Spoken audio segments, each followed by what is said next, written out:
வணக்கம் நண்பர்களே.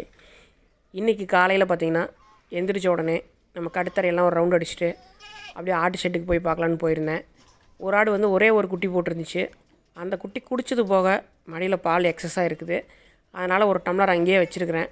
டெய்லியும் காலையில் வந்து ஒரு டம்ளர் காலையில் பால் பீச்சி வெறும் வயிற்றுலேயே குடிச்சிட்டுருக்கிறேன். உடம்புக்கு ரொம்ப நல்லா இருக்குது, நல்லா ஆக்டிவாக இருக்குது. ஆட்டுப்பால் வந்து உடம்புக்கு ரொம்ப நல்லது. சரி அப்படின்ட்டு இன்றைக்கி சர்வீன் வந்திருந்தான்.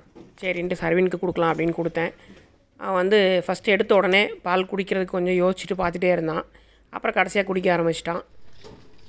அடுத்து இதெல்லாம் பார்த்து முடிச்சுட்டு அப்படியே எல்லாத்துக்கும் பாய் சொல்லிவிட்டு அவனும் முன்னாடி கிளம்புனான். நானும் அவன் பின்னாடியே அப்படியே போயிட்டேன்.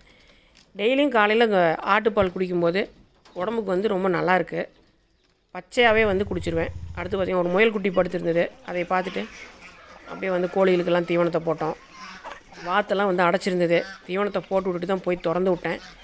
வெயில் ஓவராக இருக்கிறனால எல்லாம் ஃபஸ்ட்டு எடுத்த உடனே தண்ணிக்கு தான் ஓடிச்சு. காலங்காலையிலேயே போய் தண்ணியில் வந்து ஒரு குளியில் போட்டுட்டு தண்ணி குடிச்சிட்டு வர்றது நம்ம வாத்தாக தான் இருக்கும். வெயில் ஓவராக இருக்கிறனால எனி டைம் அந்த வாத்து குட்டையில் வந்து தண்ணி ஃபுல்லாகவே விட்டு வச்சுருப்போம். அசோலா பார்த்திங்கன்னா நல்லா கூலிங்கு, நல்லா சத்தானதும். அதனால் வந்து காலையில் எப்பயுமே வந்து ரெகுலராக வந்து நான் அசோலா தான் போடுவேன். கூடவே வேறு தீவனமும் கலந்து போடுவேன். மழை காலத்தில் பார்த்திங்கன்னா அசோலா காலையில் நேரம் போடக்கூடாது. காலையில் போட்டோம்னா கோழிகளுக்கு வந்து சளி பிடிச்சிரும். அதனால் மழை காலத்தில் மட்டும் சாயந்தரம் போடுவேன். மற்ற டைம்லாம் காலையிலேயே போட்டுருவேன். அப்புறம் புறாவுகளுக்கெல்லாம் அப்படியே மேலே தீவனத்தை போட்டு விட்டேன். அந்த ரூம்லாம் திறந்து வச்சேன், உள்ளே ஹீட்டாக இருக்குதுன்ட்டு. ரொம்ப நாளுக்கு அப்புறம் நம்ம கீரி சேவலை வந்து வெளியே இறக்கி விட்டுட்டேன். ஒரு கன்று வந்து முதலே வந்து ப்ராப்ளம் ஆயிடுச்சு. சண்டை போட்டு ஒரு கன்று போயிடுச்சு. இவ்வளோ நாள் ரெஸ்ட்டில் இருந்துச்சு. இப்போ அந்த கன்று வந்து க்ளோஸ் ஆகி தான் இருக்குது. இருந்தாலும் ஒரே கண்ணில் திறந்து விட்ட உடனே நல்லா ஆக்டிவாக வந்து பழையபடிக்கு எப்படி இருந்ததோ அதே மாதிரி நல்லா வேகமாக இருக்குது. இந்த சேவல் வந்து எனக்கு ரொம்ப பிடிச்ச சேவல். இது பார்த்திங்கன்னா புதுசாக வாங்கின மாடு. இந்த மாடு பார்த்திங்கன்னா செனை கிடையாது. வண்டியிலிருந்து இறக்கும்போது பார்த்திங்கன்னா வண்டியிலிருந்து எட்டி குதித்து ஒரு கொம்பு லைட்டாக அடிபட்டு ஆடிட்டுருக்குது. அதுக்கான ட்ரீட்மெண்ட் பண்ணணும். இந்த மாட்டை செனை பண்ணிடலாம் அப்படிங்கிற நம்பிக்கையெல்லாம் வாங்கிட்டு வந்துருக்கிறேன். இது பார்த்திங்கன்னா அந்த அன்றைக்கி சாயந்தரம் மாடெல்லாம் காட்டுக்கு மேய்ச்சலுக்கு போயிட்டு வந்துச்சு. சரி வெயிலாக இருக்கிறனால அப்பப்போ எப்பப்பெல்லாம் டைம் கிடைக்குதோ அப்பப்பெல்லாம் ஒரு கழுவி விடுவேன். அதே மாதிரி தான் வந்து ஃபஸ்ட்டு செவலக்காலையை கழுவிடலாம் அப்படின்ட்டு கழுவிட்டு இருந்தேன். நம்ம தொட்டு தேய்க்கணும் கழுவணும் அப்படிங்கிறதெல்லாம் இல்லை. ஜென்ரலாகவே ஓஸ் பிடிச்சி நல்லா தண்ணி அடிச்சு விட்டு நல்லா கழுவி விட்டாவே மாடுகள்லாம் நம்மளோட அன்பாக பழக ஆரம்பிச்சிடும். அதுகளுக்கும் உடம்பு நல்லா கூலிங்காக இருக்கும்.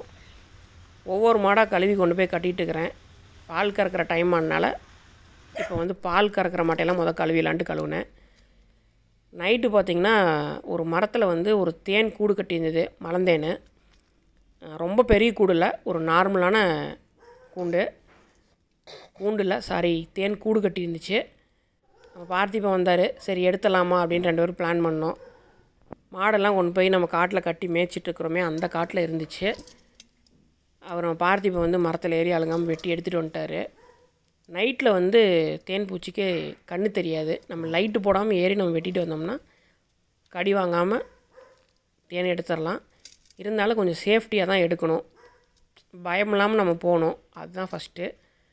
அடுத்தது தேனுக்கு வந்து தேன் பூச்சிக்கு நம்ம இருக்கிற இடம் தெரியாது. அதனால் டக்குன்னு வெட்டி அந்த இடத்த விட்டு எடுத்துகிட்டு வந்துடணும். லைட்டு மட்டும் போடவே கூடாது. லைட் அடிச்சிட்டோம்னா அது பறந்து வந்து லைட் இருக்கிற இடத்துக்கு தான் டக்குன்னு வரும். இப்போவுமே பாருங்கள், அதனோட அந்த கூடில் வந்து ஒரே ஒரு ஈ இருந்தது. அது எல்லாத்தையும் எடுத்து போட்டுட்டு அழுங்காமல் அந்த தேனை மட்டும் அந்த ஏடோடு எல்லாத்தையும் கட் பண்ணி எடுத்தோம்.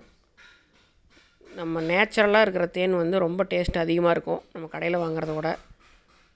இப்போ அறுத்துட்ருக்க அந்த இடத்துல இருக்கிறது பார்த்திங்கன்னா அதுதான் அந்த மகரந்தம்னு சொல்லுவாங்க. எனக்கு 100% அதானு தெரில. ஆனால் நான் கேள்விப்பட்ட வரைக்கும் இதுதான். நாங்கள் எல்லாத்தையும் வந்து அந்த பாத்திரத்தில் கட் பண்ணி விட்டுட்டு அதுக்கப்புறம் ஒரு காட்டன் துணி எடுத்து அந்த துணியில் அந்த தேன் கூடெல்லாம் வச்சு நல்லா புழிஞ்சு எடுத்து அப்புறம் தான் பாட்டிலில் பேக் பண்ணோம். கையில் தொடக்கூடாது. கையில் தொட்டோம்னா அது வந்து ரொம்ப நாளுக்கு இருக்காது, சீக்கிரம் கெட்டு போயிடும். அதனால் புது காட்டன் துணி எடுத்து ஒரு வெள்ளை துணிக்கு அந்த மாதிரி வச்சு நல்லா புழிஞ்சு எடுத்துட்டோம்னா அது ஒன்றுமே ஆகாது. எவ்வளோ நாள்னாலும் அந்த தேன் அப்படியே இருக்கும். குழந்தைங்களுக்கெல்லாம் காலையில் பாலில் ஒரு 2 ஸ்பூன் அது மாதிரி கலக்கி விட்டு கொடுத்தோம்னா நல்லா வெயிட் போடுவாங்க. நாமளுமே வந்து சுடுதண்ணியில் போட்டு கலக்கி குடித்தோம்னா உடம்பு நல்லா பிரிஸ்காக இருக்கும், நல்லா சுறுசுறுப்பாக இருக்கும், நல்லாயிருக்கும். தேன் வந்து உடம்புக்கு ரொம்ப நல்லது. அது இந்த மாதிரி ஒரிஜினலான தேன் கிடைக்கிறது ரொம்ப கஷ்டம். நாங்கள் வந்து தென்னந்தோப்பு இருக்கிறனால அப்பப்போ தேவையானப்போ நாங்கள் எங்கேயாவது இருந்துச்சுன்னா பார்த்து எடுத்துக்குவோம். நாங்கள் சேல்லலாம் பண்ணுறதில்ல, நம்ம ஓன் யூஸ்க்கு மட்டும்தான் வச்சுக்கிறோம். நாங்கள் எடுத்தது பார்த்திங்கன்னா ஒரு 3/4 லிட்டர் அந்த ரேஞ்சு இருக்கும். பாட்டிலில் ஊற்றிருந்தோம்னா கரெக்டாக தெரியும். நாங்கள் வந்து அந்த கண்ணாடி பாட்டிலில் ஊற்றி வச்சனால அளவு கரெக்டாக தெரியல. அது எல்லா ப்ராசஸும் முடிச்சுட்டு நம்ம பார்த்திபன் வந்து அந்த தென்னை மட்டையில் இருக்கிறத வந்து கடிச்சு சாப்பிட்டா அது இன்னும் டேஸ்ட்டாக இருக்குன்னு சொல்லிவிட்டு அப்படியே சாப்பிட ஆரம்பிச்சிட்டாரு. நான் கொஞ்சமாக கையில் ஊற்றி கொஞ்சம் கொஞ்சமாக நான் சாப்பிட்டேன். டேஸ்ட்டு வந்து பயங்கரமாக இருந்துச்சு. அடுத்து இந்த மயில மாடு பார்த்திங்கன்னா பருவத்தில் இருக்குது, அதாவது காலை கத்துது. சிம்டம்ஸ் பார்த்திங்கன்னா நம்ம போன உடனே படுத்துருந்தால் எந்திரிச்சிக்கும், நம்ம கிட்டேயே ஓடியாரும், இல்லை உடம்பு நெளிச்சிட்டே நிற்கும், பின்னாடி குலா அடிச்சிருக்கும், அந்த மாதிரி சிம்டம்ஸ் தெரியும். இப்போ பார்த்திங்கன்னா நான் போன உடனே கிட்ட வருது.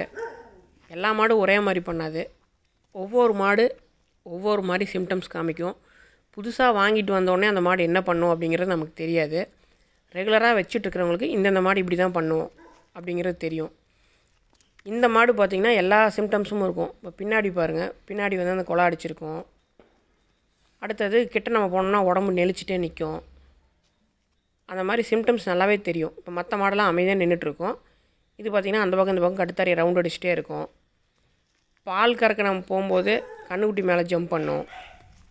நம்ம கன்றுக்குட்டி கிட்ட கொண்டுட்டு போனோம்னாவோ இல்லை வேறு மாட்டுகிட்ட கொண்டுட்டு போனோம்னாவோ, சரி எதுக்கும் நம்ம வேறு மாட்டுகிட்ட கொண்டுட்டு போய் பார்க்கலாம் அப்படின்ட்டு நம்ம காராம்பசு மாட்டுகிட்ட பிடிச்சிட்டு போனேன். போன உடனே மேலே ஏற ட்ரை பண்ணிச்சு. அவ்வளோதான் நண்பர்கள் இந்த வீடியோ. நன்றி.